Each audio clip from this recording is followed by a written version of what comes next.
EEKtober, everybody. We are doing 31 days of scary movies, and today is day 27. I am your host, Melissa Forziat. I'm a keynote speaker, and when I speak, my topic is something I call Take the Doughnut. It comes from this weird thing that happened to me in college. Justine's in college, and this happened to me in college, where I left an actual donut on a table, and that became an object lesson for me and what it looks like to leave opportunities behind. So I don't want to do that anymore. I want to take the donut. And from time to time, I'll issue myself a Take the Doughnut challenge, where I'll say there's something that I want to do. I'll make it official, call it a Take the Doughnut challenge, and I'll hold myself accountable to it. But this time, I'm opening it up to anybody who wants to join. So here we are, 31 days of scary movies. Today is day 27, and we are watching Kristy. This movie is from 2014. It's a survival film. It was directed by Ollie Blackburn, written by Anthony Jaswinski, and it stars Haley Bennett as Justine, Ashley Greene as Violet, Lucas Till as Aaron, Chris Coy as the guy in the blue hoodie, Mike Steele as the guy in the black hoodie, Lucius Fallick as the guy in the gray hoodie. Those are the main characters, although a couple of them you really don't see their face at all. So that's who's in the film. And if you really liked this film, that's great for you. I'm so excited. I'm happy that you liked Kristy. There isn't a whole franchise behind this film, but if you do like this film, that suggests that you might be into survival-based horror films, which there are quite a few of. So you can go down that rabbit hole with confidence, because that's what this film is. And you either like that kind of thing or you don't. And here we are. I'm hoping you like it. So I definitely like it. I was very excited to put Kristy on my EEKtober list. It's actually one of the ones that I save until really late on any October season. I like to save the best for last, and Kristy is sort of towards the end of my lineup most years because I really like this film. I understand that it came out to mixed reviews, but here's the thing about mixed reviews with horror movies. There's no movie that every single horror fan likes. There isn't. People who like one subgenre hate another subgenre. Every single critic, every single expert has preferences, and it's really hard to cover them in an unbiased way without putting a little bit of your preference in there.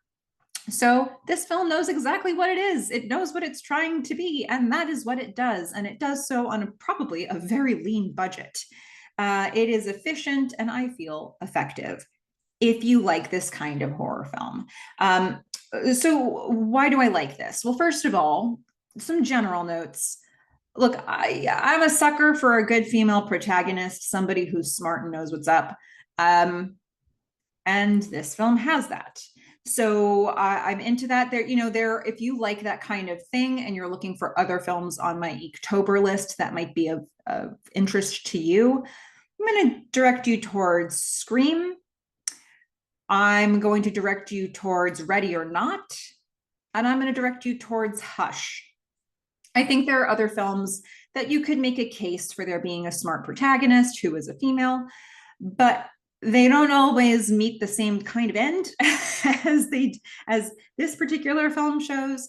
I think if you're looking for something that has a bit of the feeling of this film, I'd say those three other films are the most similar in that vein. Even though they might have some different things going on in the film, they all have a bit of that cat and mouse feeling to them. So I love that. But I also like that on the other side of this is another smart female. We've got Violet, who is sinister. I don't know what happened to Violet in her life, okay? But Violet wants revenge on everybody. She's just mean. Violet is mean. Violet is unhinged, and yet so composed at the same time. Like, she never sort of raises her level, and yet there's a sinister feeling behind her. She's got patience, she's taken her time, and she's relatively confident that she's going to get things done. Fair enough, because there are 4 people on one every single time they go out. So I can see why she's feeling pretty confident in their ability to get it done. But I like that it's sort of a face-off between 2 women, and both kind of know what's up. This movie, like I said, this movie knows what it wants to be. It's a lean film. And and because of that, it's not necessarily really flashy. So if you're looking for a really flashy survival-based horror film, you're probably not going to find it here because they didn't have the budget to do something like that. But what they did efficiently. Everything that you see in this film is there for a reason. And you can, it's setting things up. It's not giving you a lot of extra stuff because who has the time?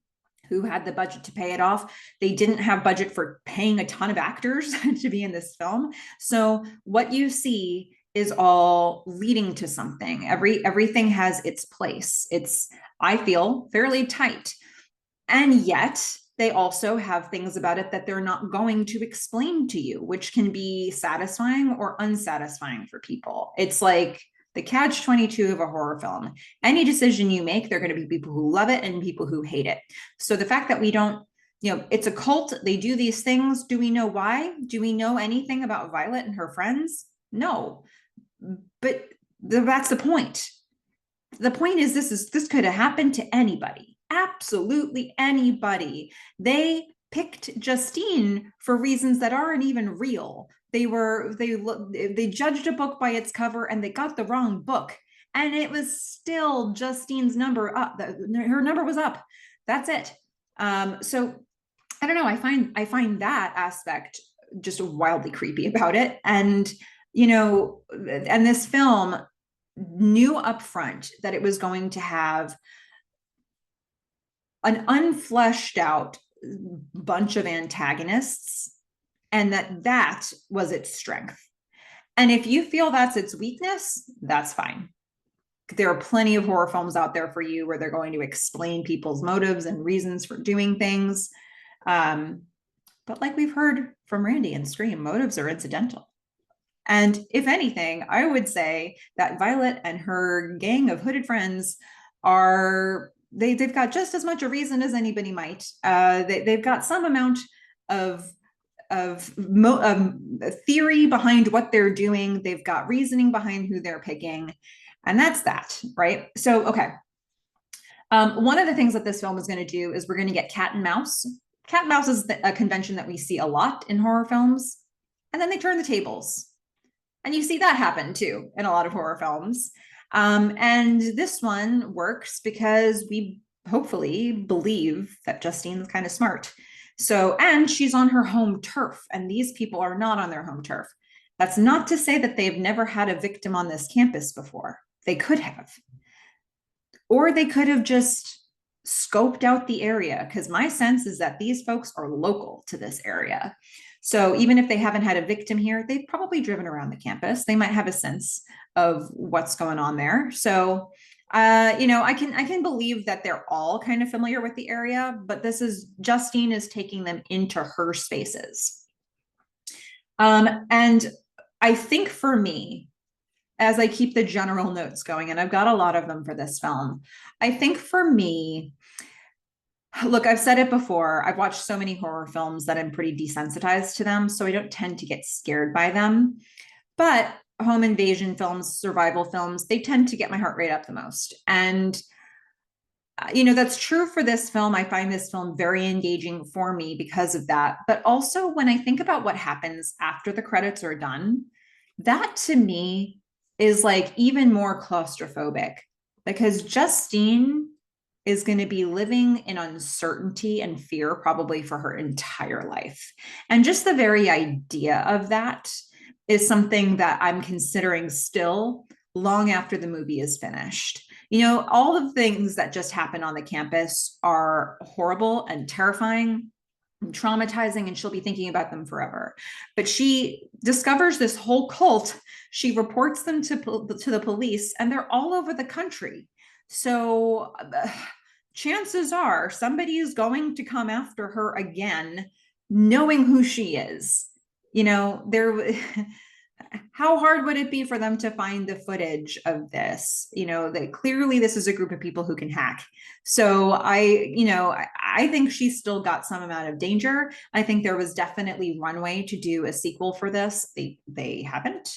And I'm totally fine with that, because the very idea that she's going to be living with this forever is haunting on its own. Okay.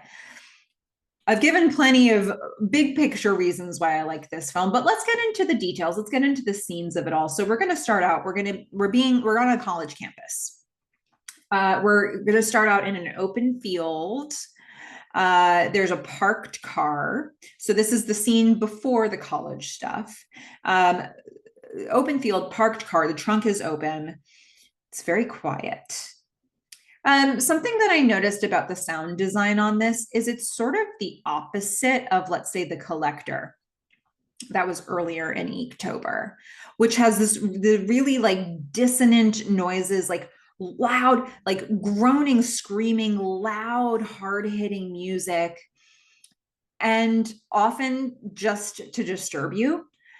And then this film, I think, really tries to, as much as possible, remove a lot of that. It goes very quiet in terms of music. When it uses music, it's doing so usually to show a change in Justine. But a lot of the sound design is her breathing. A lot of the sound design is amplifying sounds of the weapons of the antagonists, the people who are stalking her. So there's some real choices that are made there. So we're going to start on it. It's very quiet. We're in this open field, parked car. The trunk is open. We're going to see Violet is in front of the car, in the front. And then we're going to see three guys returning to the car, all wearing hoods, intercut with shots of the hunt as it was ending. So the night before, this woman was being chased by these people. And as the other ones are coming back to the car after the murder has happened. And one of the guys is staying behind. He's getting footage of the body. He's whistling "Jesus Loves Me." So once again, another film that has a religious, I don't want to say message behind it, but religion is a heavy theme in this film. We're going to then zoom in and we're going to see the body. Her throat is slit. And we're going to hear somebody whisper, "Kristy." So that's the name of the film, right? And the interesting thing is that, like, nobody in this film is actually named Kristy, but everybody is named Kristy. So, hey, there it is. Schrodinger's Kristy, I guess. No, it's not really that, but that's what I thought of anyway. So, okay, so we're seeing all that. We get a pre-lap of some news coverage, some voiceover leading into the next scene. We're going to talk about this person that we just saw dead. Her name is Heather Price. She's been missing for a few days now. There's a hunt. People are looking for her in a good way, as opposed to what Violet and her friends were doing. We're going to see that this chase scene of Heather has become digital. It's uploaded. We kind of bookend the film here in the beginning. We're seeing things uploaded. We have to be introduced to this aspect of the dark net. We're going to see Dark Violet 801 or Dark Violet 801 who's signing in. This is Violet's account. And we're going to see that this video is going onto a platform with a lot of other uploads. This is certainly not an isolated incident. So this is something we know straight away, that not only is it not an isolated incident, but there is an appetite for this. There's a community for this. There's a support system around this kind of violence. So we haven't specifically called this a cult yet, but there does seem to be a market for this video footage. Violet, a narrator, and I'm thinking it's Violet, but a narrator is saying the time is now, kill Kristy. Why are we calling this Kristy? Follower of Christ. Kill Kristy, kill God. Okay. So, we've got somebody whistling "Jesus Loves Me" and we're saying kill Kristy, kill God. They don't know what's up here. Kristy, she's pure and blessed. We're going to see footage of other people being stalked. You have to know their fear. So we want to feel the fear before we kill them. And that's why we're stalking them. That's why we're doing this cat and mouse game. Kristy needs to be panicked before she dies. And then they say, show your work. So that's the prompt for people to upload their footage. And we're going to see the bodies all have K written on them for Kristy. So now we're going to cut to the college campus. This is where we're going to meet Justine. She's studying in her room with her boyfriend, Aaron. They're cute enough with each other, but they're not 100%. Justine seems to be a little withholding. Justine is an independent soul. I'm not sure she's completely sold on Aaron.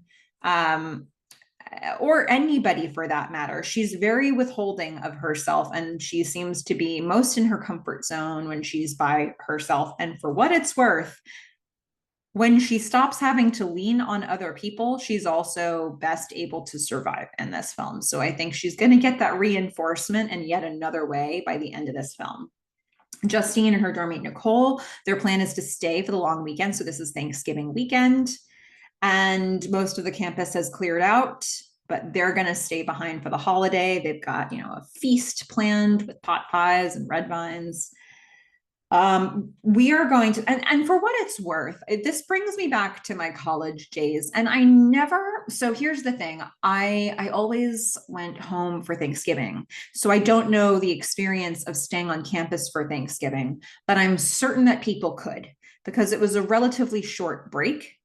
And not everybody it wouldn't make sense for everybody to go home, and maybe not everybody had another place to go. So I'm sure there were people on campus. They were probably staying in their rooms, and they may have been trying to energy save to a degree, but I don't know how much they can really do that. I was on a gymnastics team in college. So when we went back for winter break, where we have that, almost a month-long break at the end of the semester going into the second semester of the year, the athletes that had winter sports would go back right after New Year's. So we had an extra 2.5-ish weeks on campus, maybe almost 3, before everybody else came back. And for that break, they did want to energy save on our campus. So they would have everybody who lived on campus had to consolidate into one dorm, and we called it intercession.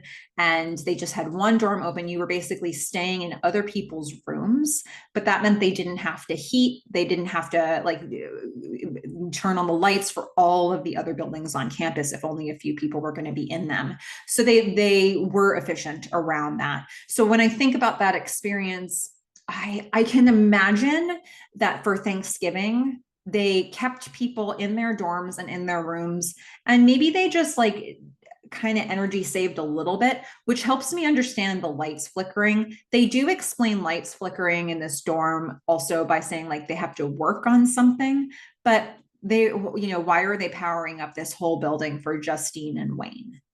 What's the point? So, all right. So we're going to experience, before people have totally logged off for the weekend, we're going to get a chance to see a little bit of the last days before the break in all of the major things that Justine does. We're going to see, and all of this is here for a reason. We're going to see that she has a work study job. She washes dishes in the cafeteria, so she knows the cafeteria kitchen really well. We're going to see her in chemistry class. She's got one last class before the break. So she's, we see a few people left in class and the subject matter that they're learning about. And there's relevance to that as well. She happens to be in a chemistry class. Again, this will come in handy. Justine also swims. She uses this university pool. We're going to see her walking on the football field. We're just getting a sense of place. We're really establishing all of the locations that she'll be in once the hunt is on. She's talking to her mom on the phone. She's like, no, don't you remember the flights were too expensive for Thanksgiving? It doesn't make sense to go back. So her mom already knew, but it's really hitting home right now for Justine's mom that she's not going to see her for Thanksgiving. Justine's then going to walk Aaron to his car. So we're just seeing all these snippets as we're getting introduced to things really, really quickly. It's, sort of a montage, but also we're getting a little bit of dialogue in there just to very quickly establish things. She's going to decline to go home with Aaron. And Aaron's like, well, come on, just tell me what you want. I mean, there's definitely tension here. Justine says, I want you to stay with me. Aaron's like, yeah, but I have to go home. My family is expecting me to go home. We're going to then see Justine in class again, back at chemistry, and she's going to answer a question. And this is relevant information. She says, Einstein saw order in the universe and believed nothing happens by chance. Heisenberg believed the world was chaotic and random. Interesting people to pick here. Also an interesting theme to explore, because is it random, the picking of Kristy? Is there order to it? Depending on who you ask, we might have different answers. Violet would probably say there's order. Justine would probably say it's random. Justine is finishing the call on the phone with her mom, and she's crying because she's like, oh, she wishes she go home, but she's not. She's got a work study job. She has to pay for college somehow, and buying expensive tickets to go home for Thanksgiving isn't the way to get there. As she's walking on campus, she sees Scott, the groundskeeper. He's walking with his dog Titus. So she has as big as this campus is, she really seems to know people. Like, she knows her people. And she knows the people who work the facilities as well. And then we're going to see the manager at the cafeteria. He is saying goodbye to her for the holiday, but she's staying behind, but he is leaving. Okay, so now we're going to go back to Aaron and Justine. They're at his car, and he just wants her to say, I love you. He just wants her to say it once. That's not great, Aaron. Like, she hasn't said it. Forcing her to say it is probably not going to help, right? And at what cost would that come, really? And not only that, he's got a voice recorder, and he just wants this memento of her saying she loves him into this recorder. But she does not, and he does. So there's that recording, and he's going to take that with him.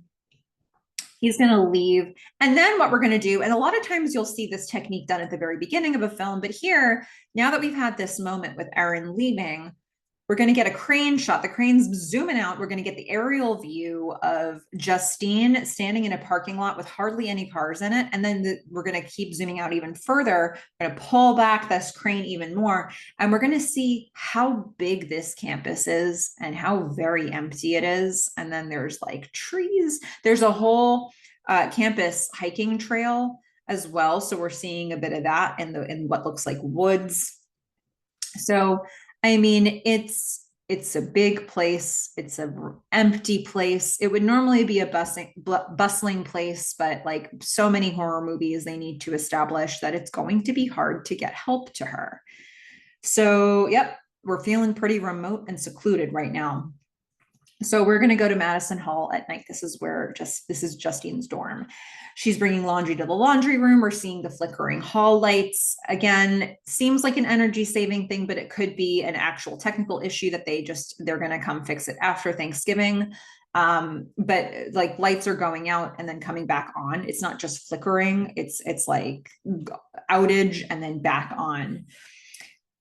Wayne, the security guard, he's still there. He's got a space up front near the door.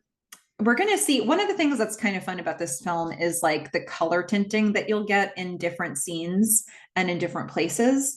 The laundry room has a bit of like a purple to the flickering lights. It's a very spooky room in the basement. Nicole's going to sneak up behind her. She's just looking for her. And they're the two still on campus right now. And the plan is for them to do Thanksgiving together. So Justine is going to get Nicole's vending machine order, and then she's going to go get some snacks. And next to the vending machine, we're going to see the news coverage of the missing girl is still happening on the TV. Back in the room, Justine gets back to her room. Nicole comes in. She's like, I've got news. It's so good for me, not great for you. So my dad's back. Apparently he's on a campaign. I guess he's a political figure, or he's running for office. So she's like, he's back, and he wants to spend the holiday in Aspen. So got to do it. That's, family comes first. So sorry. Justine's like, oh, good for you. Cool. Nicole's like, well, you could come. Well, we'll get a plane ticket. She's like, no, it's all good. You know what? I'm just going to stay. She's, Nicole's like so ready to go. The car's on the way. She hasn't even packed any bags. I actually imagine that, look, this could be a flaw, but it also could be, like, I think about like the show Succession. If any of you saw the show Succession, there was a real point that these people were so rich that they never like had stuff. They had their phones. They never wore coats because they get off of a plane, they go straight into a car, they go straight into a building. They traveled really light, and there was something about that's what it was like to be rich, like really rich. So I wonder if Nicole has a little bit of that happening here. She just hightails it right out of there. So Justine has declined to join her, and Nicole says, "Okay, you know what? Here's what my parting gift will be. I'm going to give you the keys to my Beamer. You can have my car for the weekend." And then she's going to leave.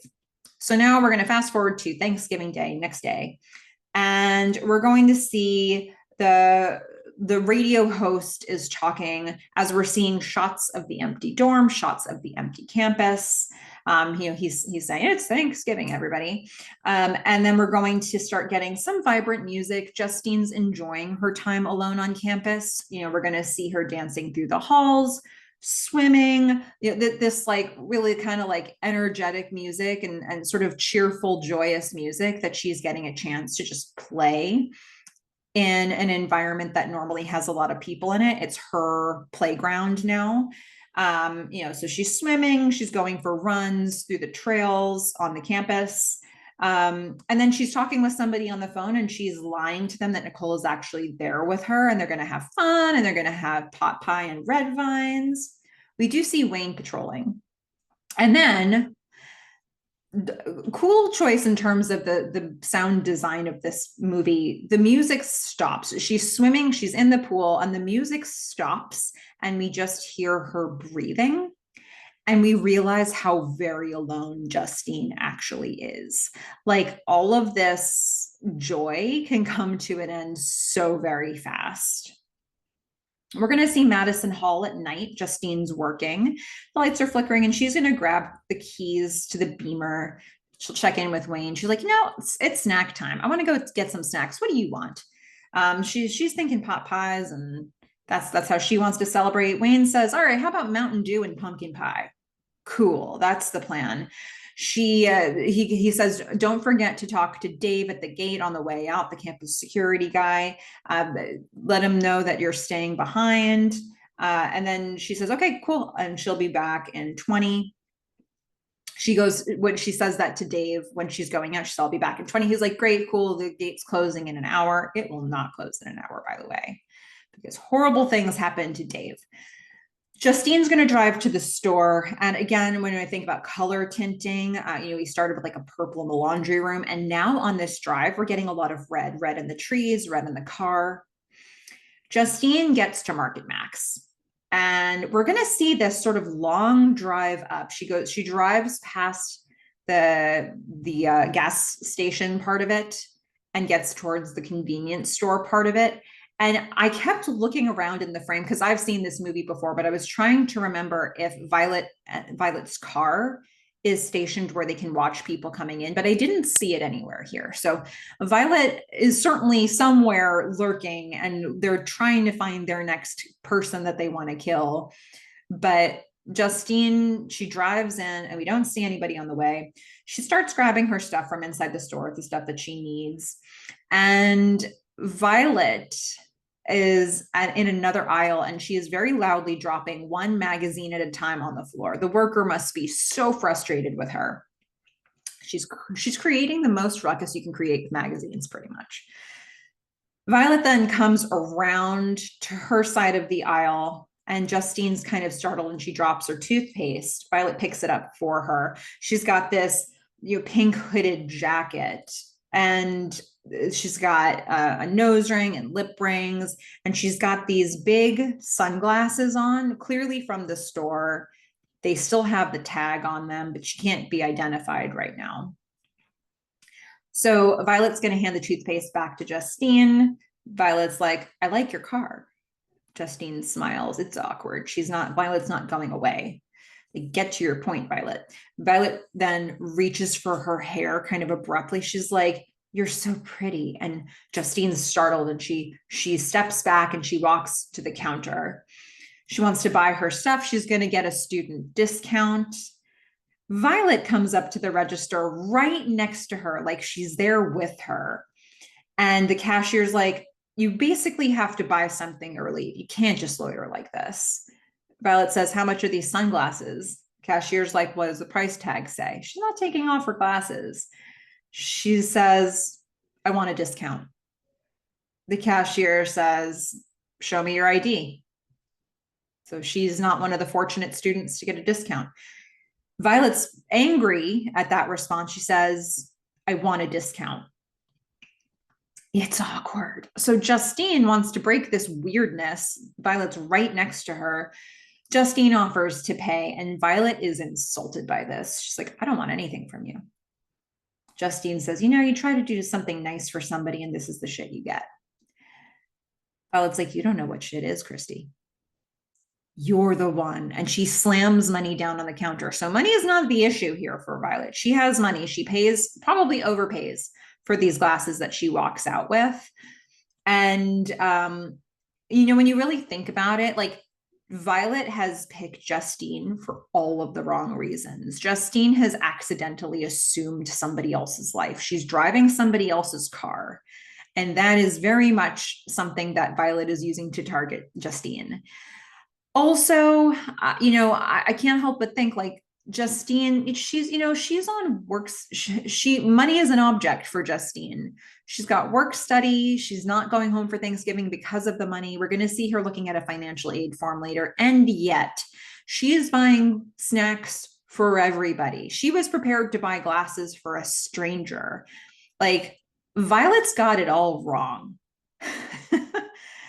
Violet's got it really wrong. And maybe that's the lesson for Violet, because maybe the people that she would normally target, the people that this cult normally targets, are good possible victims who can't help themselves.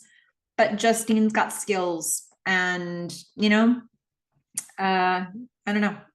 Maybe there's something about the classes in there to explore, but Justine's got more skills, and she's not actually the target market for Violet. So nonetheless, this is who Violet has selected. Justine leaves.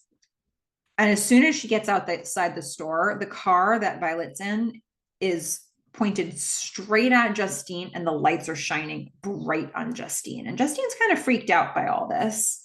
The car squeals away. Justine's driving home, but she is not happy anymore. She's not singing. She's not joyous. She is alert. She's looking everywhere. She's looking everywhere to see if this car is anywhere near her. I would be doing the same thing. In fact, if this were me, I'm not 100% sure what I would be doing here. Because do you go as far as to ask, like she doesn't have her own cell phone. Do you go as far as to ask the cashier to call the cops? Because are the cops really like what's really happened in this situation? So she's driving home a little nervous and kind of alert. And if I'm being honest, this is probably what I'd be doing. So we're going to see she's driving, and then all of a sudden she screeches to a stop because the car that had peeled out before her is stopped in the road in the direction towards her college campus. So she stopped behind it, and Violet turns around in the back seat and looks at her, and she writes a K on the window, on the back window. Justine backs up to drive around. The car blocks her off, and then she finds another way to drive around it, and they let her. They could have not, but they let her. They just wanted to let her know we're messing with you and we can do whatever we want to. So now it's raining. Justine gets back to the dorm. She runs in, and she's pretty alarmed. She's going to tell Wayne a little bit about what happened. He's like, okay, so should I be looking out for anything? She's like, I don't think they followed me, but, and then she's going to give him the food that she brought for him. She's back in her room now. She's filling out a FAFSA form because she's on financial aid. Still really stormy outside. She's going to call Aaron, and she's going to tell him about this incident. And now he's realizing, okay, so Nicole's not with you. Why didn't you say anything to me about this?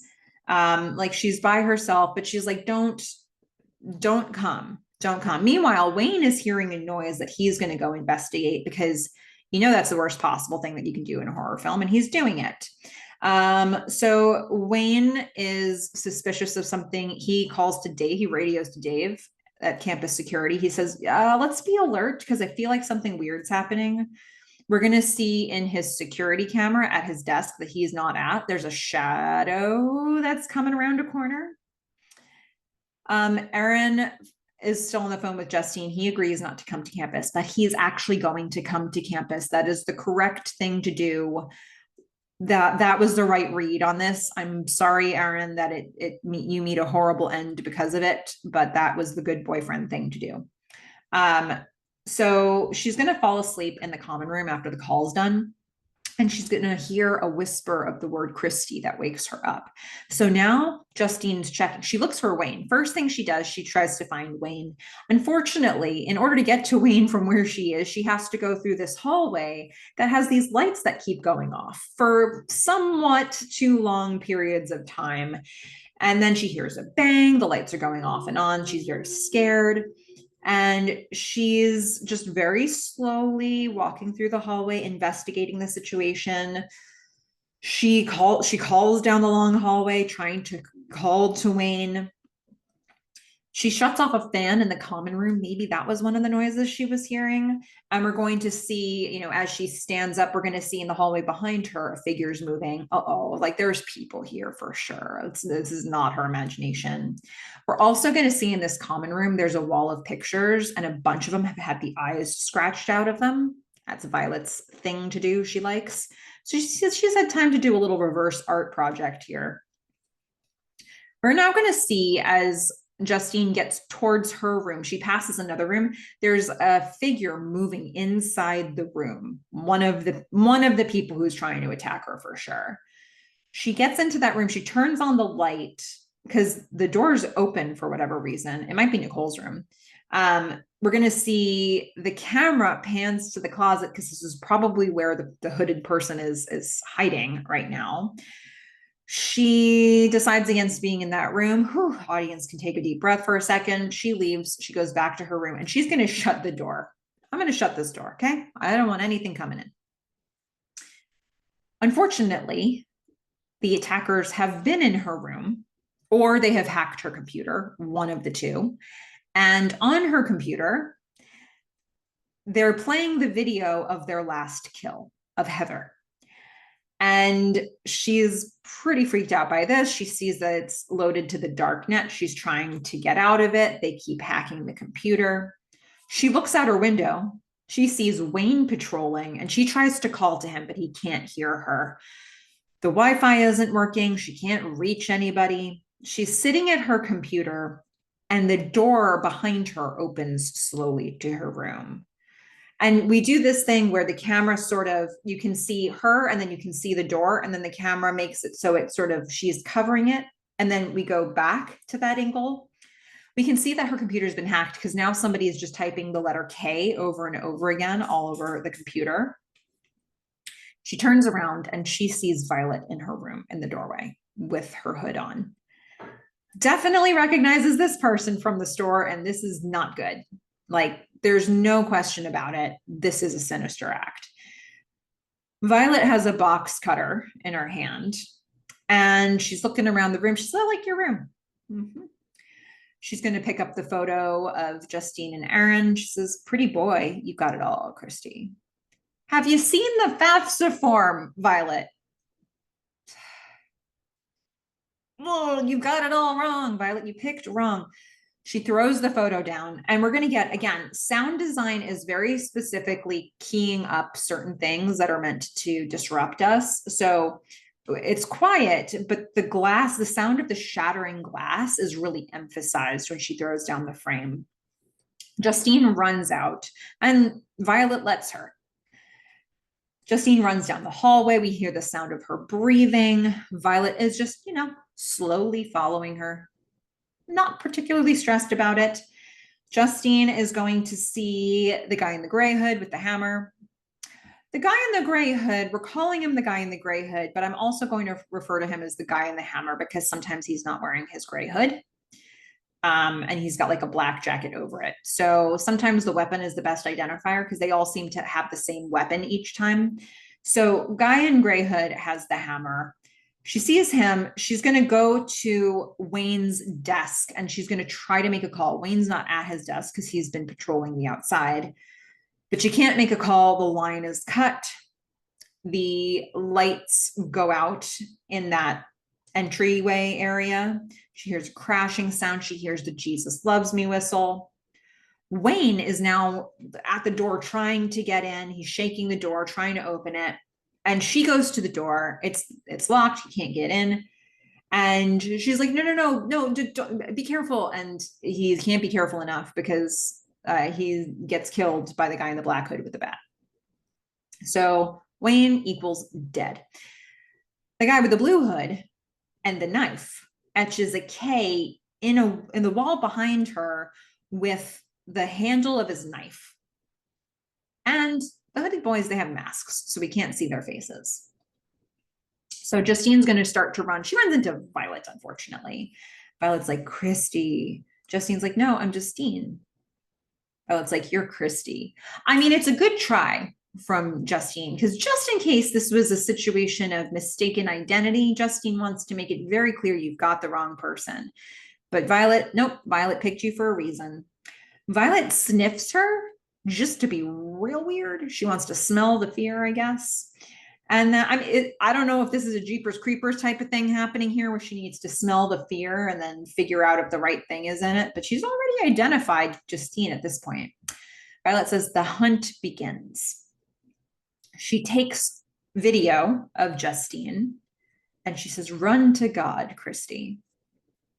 Justine runs through the hallway. The lights are flickering. Definitely a good effect here. It's sort of a strobe light situation and it's jarring for us. It makes it even harder for us to tell when she's safe and when she's not.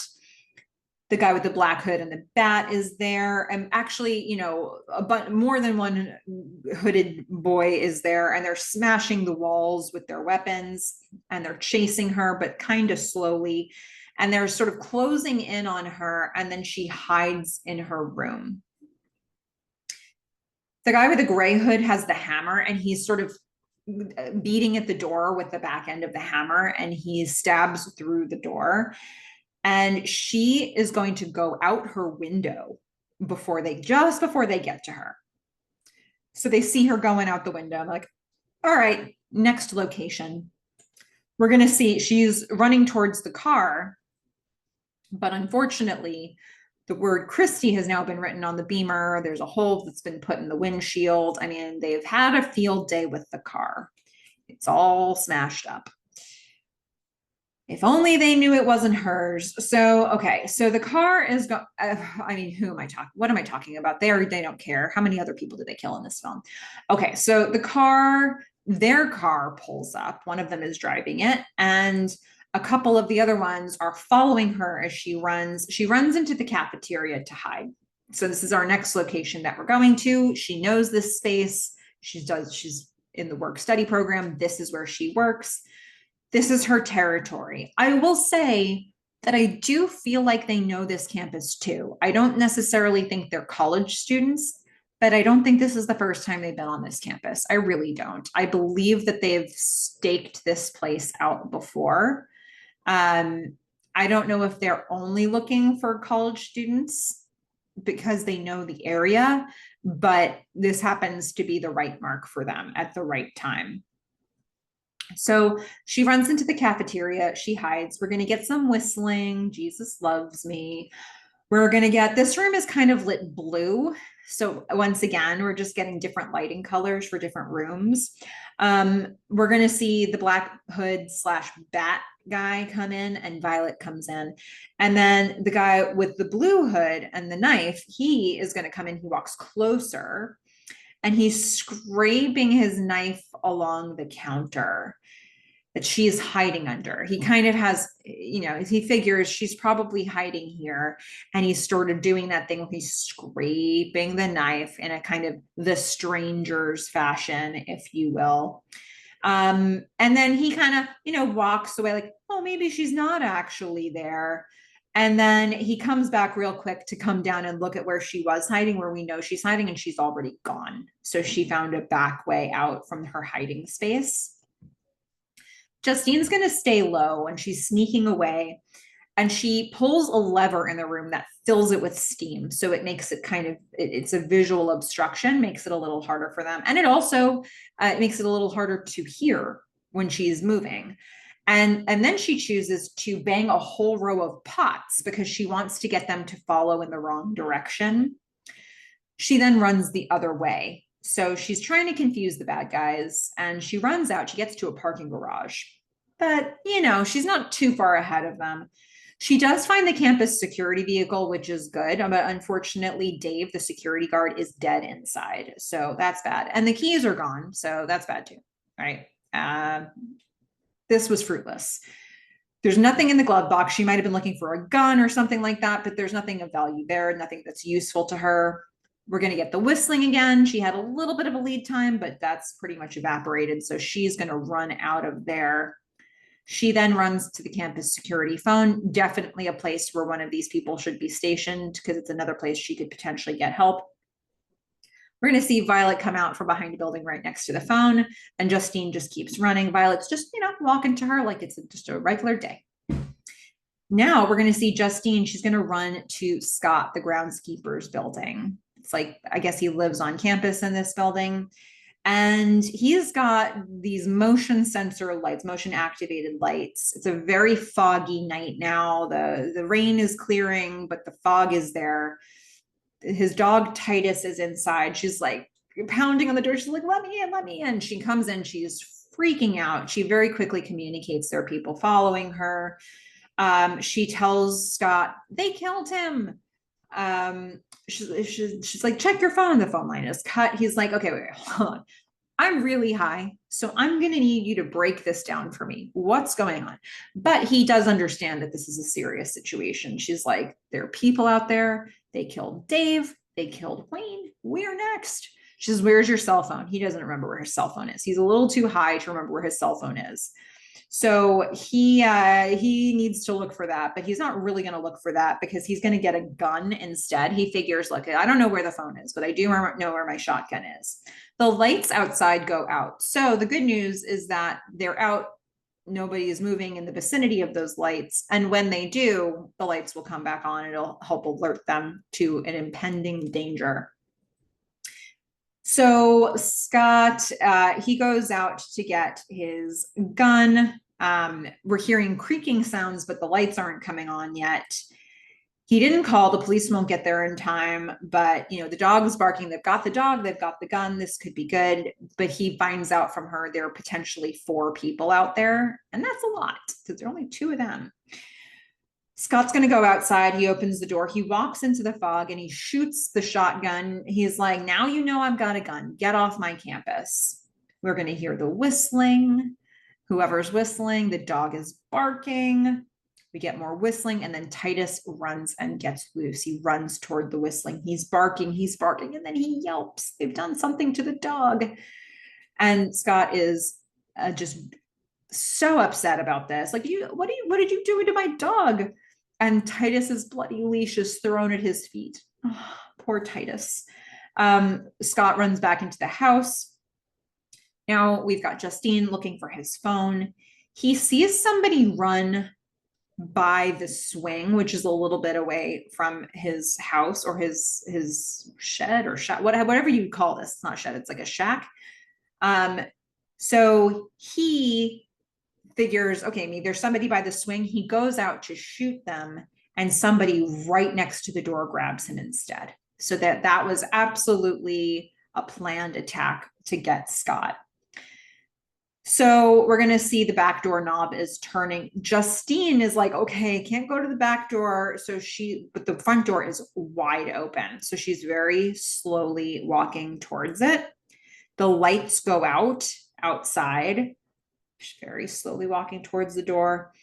And then she gets to the door the lights come on and Scott shouts to her to stop. And one of the guys pulls him up. They've hung him from the swing rig, and they basically, he hangs, and then they kind of, I think they actually break his neck while he's up there. And we're going to get more whistling, and she's going to run through the house out the back door, and Violet's going to chase, but slowly.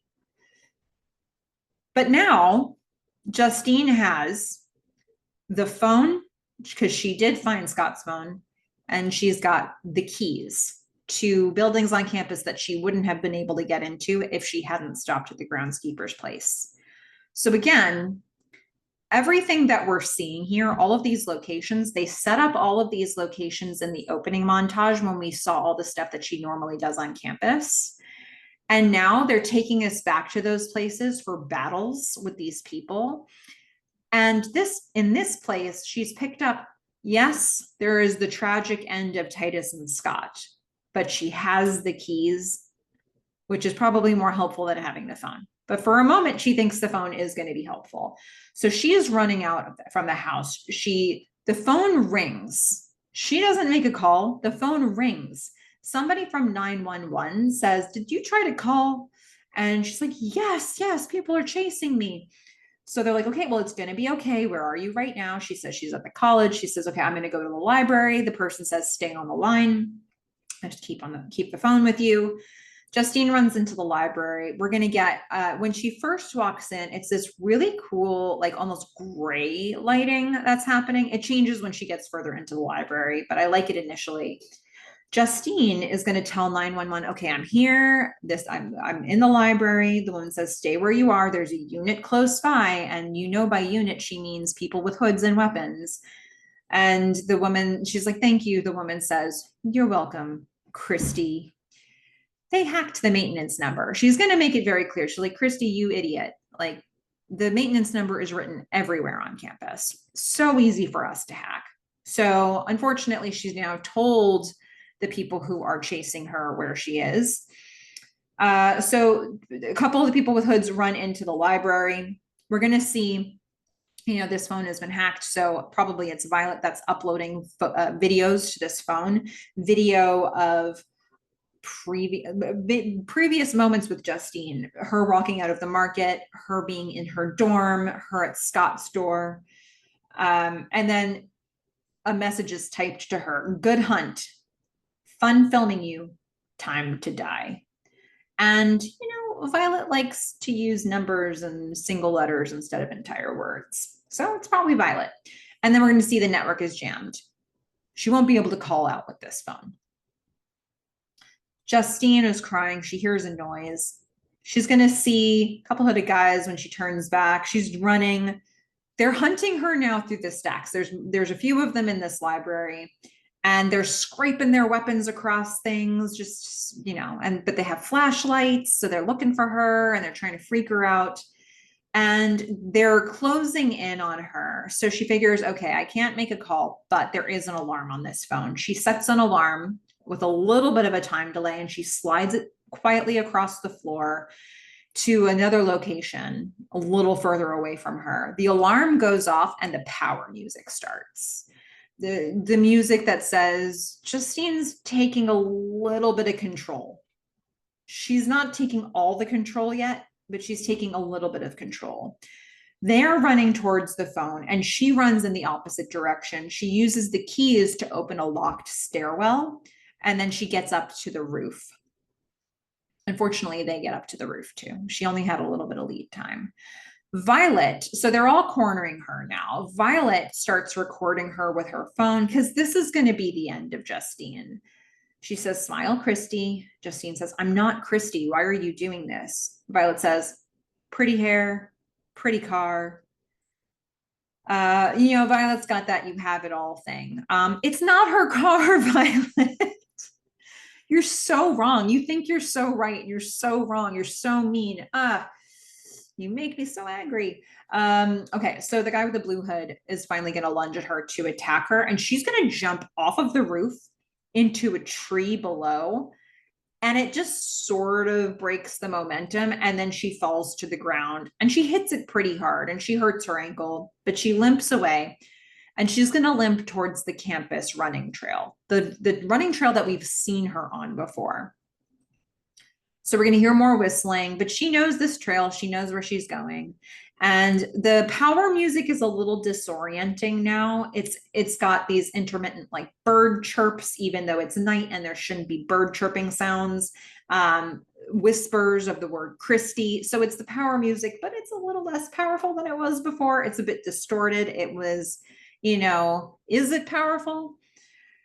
A car pulls up to campus, and it is Aaron, because Aaron, being the good boyfriend who loves Justine, did come even though she told him not to. He has no idea what he's about to encounter. He doesn't see Dave at the booth. The gate is up. Justine sees him drive past, and she's running after him, calling to him, trying to get his attention. He's going to see Violet running, and he thinks it's Justine, and he's very confused by this. And he gets out of his car and he runs into, it looks like a covered, it looks like it's part of a parking garage. And then there's like a covered driveway portion of it because it's just very open on the side. And he runs into it, and Violet is standing with her back to him, motionless. And he's confused. He's calling her name. He's like, why is Justine ignoring me? And then she turns around, and we get Violet's hood is pulled back, and she's got a pink hat on. Very dainty, but sinister. Justine is running, trying to call his name and get his attention, because he still thinks, like, he's now just cluing in that Violet is not Justine. Aaron says, who are you? Justine calls to him, and she's like, come back, come here, come here. She looks terrified. And so he does. He starts to walk towards her. Violet's recording him. He's walking back towards Justine, and he's going to get bashed in the stomach with a hammer by, I'm going to call him Gray Hoodie Guy, but I think he's taken off the gray hood part and he's got the black jacket on. But he's the guy with the hammer. And he smashes it into Aaron's stomach and he kills him. And Violet just smiles. I mean, Violet, it makes me angry a little bit in the way that the Funny Games boys do. And so now Justine is just like devastated. She's like, no, she's just wailing. And this is where we see a turn, right? The camera now does a 360 around her. It revolves around her slowly, and the power music starts to come back, and she's going to run. And the thing that I think is so interesting about this is that we set this up to say that Justine is smart. We set this up to say Justine knows this campus, and she has some specific areas on campus that are sort of her territory. She spends a lot of time there. She knows the ins and outs of it. So she's on her turf. She's relatively smart. But the problem for Justine has been that in this film, up until this point when there was danger and she knew there was danger, she was always hoping for help from somebody else. She was always relying on somebody else. She didn't know necessarily that Aaron was about to come, but the moment she saw Aaron, that was like sort of the last person that could help her. And now that there are no people left who can help her, she can rely on herself, and she's really good on her own. And unfortunately, that's the lesson she already learned. Like, she was staying home. She was staying on campus alone for Thanksgiving. She was perfectly fine to be there by herself. She was, if anything, more in her element playing around on campus by herself than when there were people around. And it was this weird middle ground of having danger and having people she thought she could count on who could help her, who just couldn't. They got off one by one, and now it's just Justine. And so she's ready to stand on her own 2 feet. She always had this in her. And if anything, she just needed to know that she had to rely on herself to take care of this situation. So she is going to run to Aaron's car, and she is going to get into Aaron's car.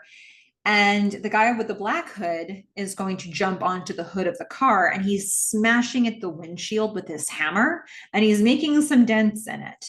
But she is going to start driving straight and fast, and she is going to drive him directly into a wall. She's going to crash the car with him on the hood, and she's going to pin him against the wall and kill him.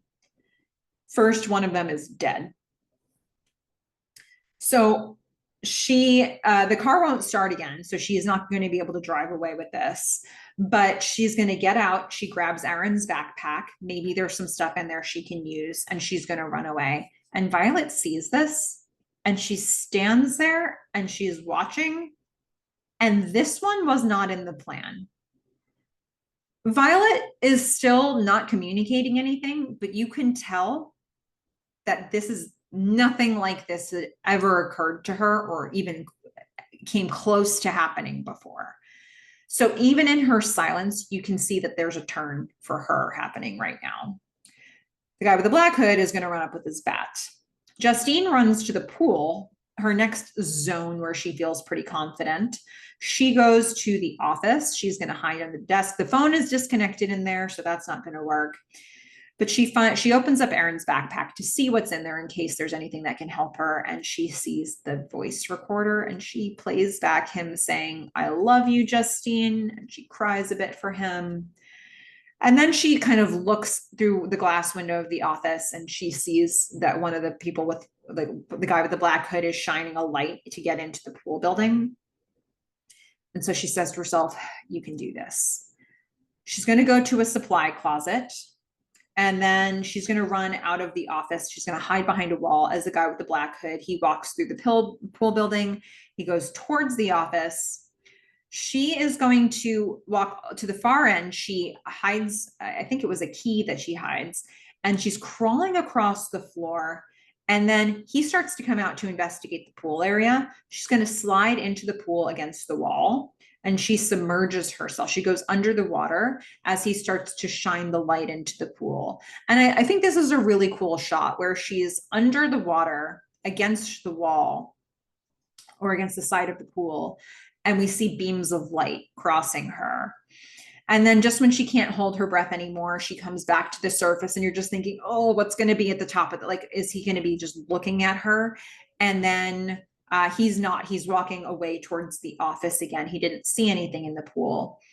So he goes into the office and he sees the backpack and the stuff on the floor. And he's like, "She is here." And he's pissed. So he comes back out and he goes back to investigate the pool. And this time he sees, is it like a hose? She's got something leading into the pool now to lure him towards it.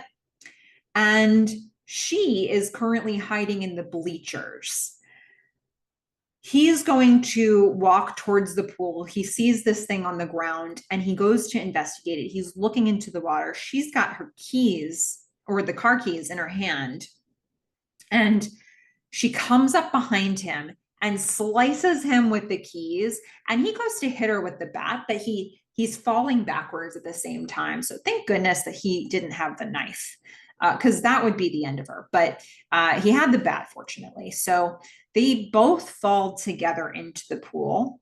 And somehow, under the water, she gets the upper hand. And she presses the bat against his throat.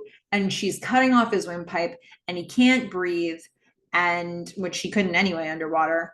And then she breaks his neck with it. So now he's going to lie dead at the bottom of the pool. She swims to the top. She's going to come up. She's going to get out of the pool, but she's got his bat. 2 down, 2 to go. She's going to go into the locker room of the pool with the backpack. And she finds the janitor's closet. Janitor's closet's going to come in handy for her. She's checking out the closet as the guy with the blue hood is going to enter the building. She picks some things from the janitor's closet that she wants. She finds a bunch of nails. She finds, I don't know what to call this, but it's like metal strips with holes in it that she's going to try to create some sort of a version of a barbed wire bat, but with nails. So she's working on that. The guy with the blue hood sees the guy with the black hood at the bottom of the pool. This is not great. He takes a picture of that. He's looking for Justine now. He's going to go to the locker room. He sees a trail of wet footsteps on the floor. He follows the trail. He goes towards the showers, and we're going to get the flickering light effect again. And we can see Justine is in one of the shower stalls. but we don't know which one. We see a bunch of them. And so he starts pumping himself up. He's whistling Jesus Loves Me. He's opening up one shower curtain at a time, whistling Jesus Loves Me. He's hearing Justine gulp and whimper. And so he thinks he's identified exactly where she is. Justine's sort of standing up because he's getting closer to her. He is getting ready to kill her with his knife. And so he's like, he's pumping himself up. He's ready to go. He takes off his jacket. He's ready. He's whistling. And then he lunges towards the stall that she's in.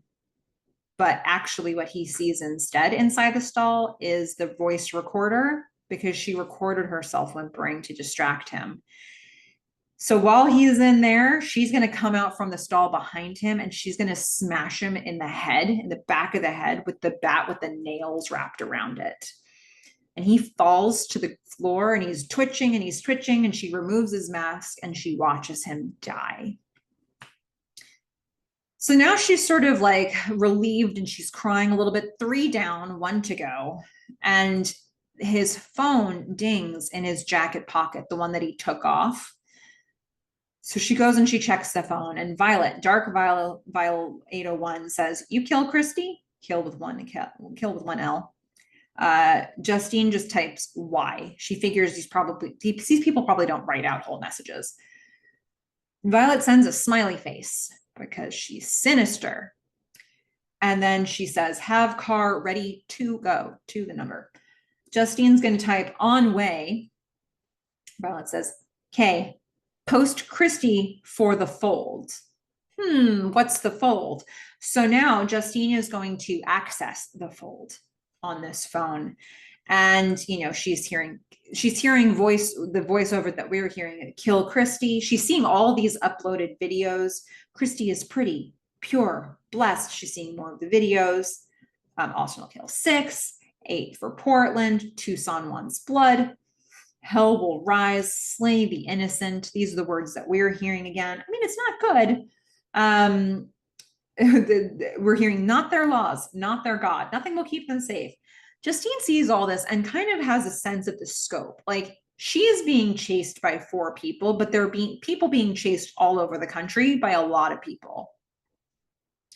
So she's like, all right, need to take care of these people all together. So she's going to go back to the janitorial closet and she's going to get some more supplies. She sees, I'm not even 100% sure what the first thing is that she's looking at here, but the second thing she sees is salt for the snow.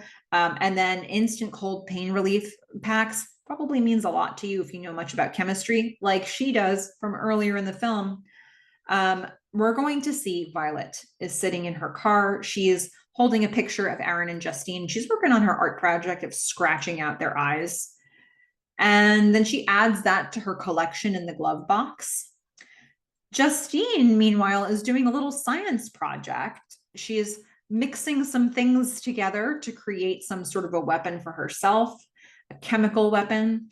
And she has put on the blue hoodie guy's outfit. She's got his hood, she's got his jacket, so she's dressed as much like him as she can be. Violet is sitting in the car. She checks her rearview mirror. She sees the guy with the blue hood coming. Something's a little off. She looks back, and he's not there anymore. But then her window breaks. The passenger side window breaks, and a bunch of stuff is dumped in the car all over her. It gets all over her. It's like a powdery mixture. And Violet steps out of the car with her box cutter. Justine's like, "I wouldn't do that."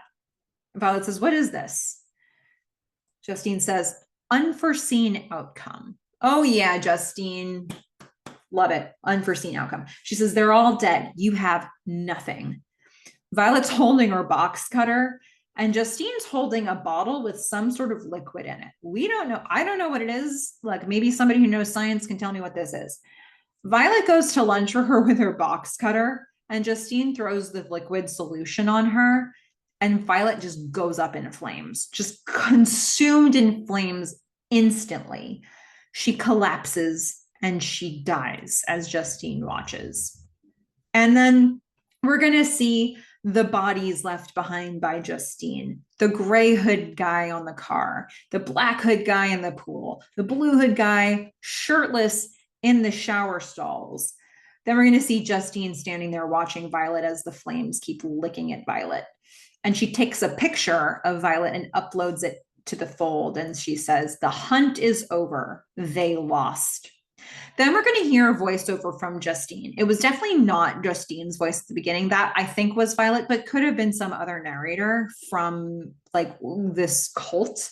But Justine is now the one who closes out the voiceover, and she says, "She was one of many, but there are more out there." We're going to see a bunch of images from the Fold. We're hearing a news report that Justine, who's the lone survivor on this college campus, has spoken to authorities, and they've uncovered this whole cult with cells all over the country in many states. And Justine says, "Justine is dead. My name is Kristy." And that, my friends, is the end of the film. And I like this final line. Like, she never wanted to be Kristy. And in fact, she actually wasn't. Whatever target market Violet thought she was aiming for, Justine actually didn't represent that. So Violet picked wrong, but Justine just became the figure that every other Kristy couldn't be. She became the hero to everybody who was ever a Kristy.